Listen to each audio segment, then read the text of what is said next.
حي على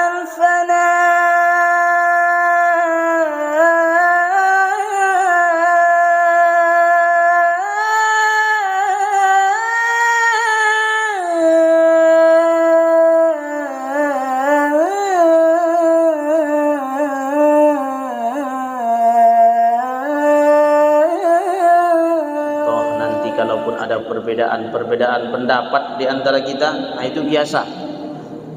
Karena sahabat juga dulu berbeda pendapat. Abdullah bin Abbas itu keras sekali perbedaan pendapatnya dengan Zaid bin Thabit. Nah, ini Masya Allah. Siapa Bapak Ibu? Zaid bin Thabit. Abdullah bin Abbas itu, kata Rasulullah, itu langsung didoakan oleh Rasulullah. Doanya, Allahumma faqihhu fid din wa 'allimhu ta'wil. Nah, itu langsung didoakan Rasulullah. Maka para ulama menjelaskan orang yang paling paham Al-Quran itu adalah Abdullah bin Abbas. Maka dia dapat gelar Turjumanul Quran. Rasulullah bersabda, orang yang paling paham ilmu waris itu Zaid bin Thabit. Bapak Ibu, ilmu waris ya tahu ya Bu ya. Ilmu waris itu ilmu yang menerangkan tentang harta warisan dibagi seperti apa. Yang paling paham itu Zaid bin Thabit. Sekarang kita tanya Bapak Ibu, ilmu waris itu diambil dari mana? Dari Al-Quran. Yang paling paham isi Al-Quran Abdullah bin Abbas. Dua-duanya diambil dari Al-Quran. Tapi perbedaan pendapat antara Zaid bin Thabit dengan Abdullah bin Abbas tajam sekali. Dalam Quran surah An-Nisa itu kan, wa in kana lahu ikhwah fali ummihi sudus.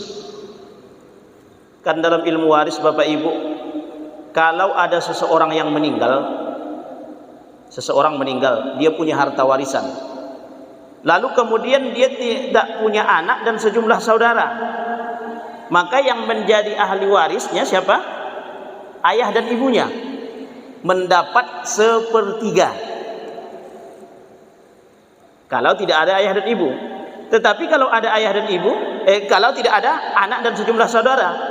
Tapi kalau ada anak dan sejumlah saudara, maka ayah dan ibu dari 1/3 turun menjadi 1/6.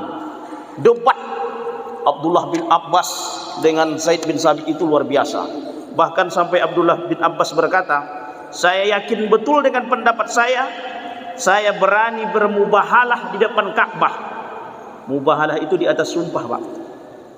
Atas kebenaran pendapat saya ini, kata Abdullah bin Abbas. Dari mana kalian mengatakan sahabat semua sudah sepakat kalau seandainya ada dua saja saudara, maka kemudian yang 1/3 maka ayah dan ibu itu dapat 1/6 kalau ada dua saja saudara. Dari mana kalian mengatakan kata-kata ikhwah itu jumlahnya jamak? Dalam bahasa Arab itu ada mufrad, ada musanna, ada jamak. Ikhwah itu huruf kalimatnya adalah jamak. Tajam perdebatannya Bapak Ibu. Tapi yang luar biasa perdebatan itu, karena mereka punya ilmu, justru kemudian bukan berakhir dengan permusuhan, tapi berakhir dengan persaudaraan. Apa sebab? Karena punya ilmu.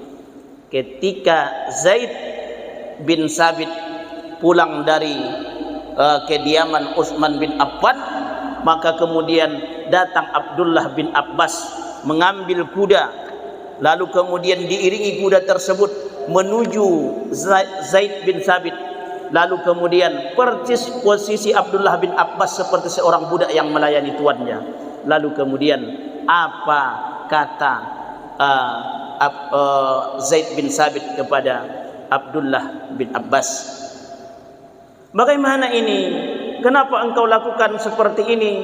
La tab'al hadza ya bani ammin Rasulillah.